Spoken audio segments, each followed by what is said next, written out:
جہاز بھی اسی کے ہیں جو دریا میں پہاڑوں کی طرح اونچے کھڑے ہوتے ہیں۔ تو تم اپنے پروردگار کی کون کون سی نعمت کو جھٹلاؤ گے؟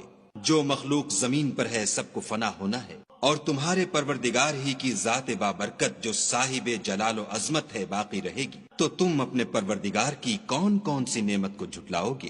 آسمان اور زمین میں جتنے لوگ ہیں سب اسی سے مانگتے ہیں، وہ ہر روز کام میں مصروف رہتا ہے۔ تو تم اپنے پروردگار کی کون کون سی نعمت کو جھٹلاؤ گے؟ اے دونوں جماعتوں، ہم عنقریب تمہاری طرف متوجہ ہوتے ہیں، تو تم اپنے پروردگار کی کون کون سی نعمت کو جھٹلاؤ گے؟ اے گروہ جن و انس، اگر تمہیں قدرت ہو کہ آسمان اور زمین کے کناروں سے نکل جاؤ تو نکل جاؤ، اور زور کے سوا تو تم نکل سکنے ہی کے نہیں۔ تو تم اپنے پروردگار کی کون کون سی نعمت کو جھٹلاؤ گے؟ تم پر آگ کے شعلے اور دھواں چھوڑ دیا جائے گا تو پھر تم مقابلہ نہ کر سکو گے۔ تو تم اپنے پروردگار کی کون کون سی نعمت کو جھٹلاؤ گے؟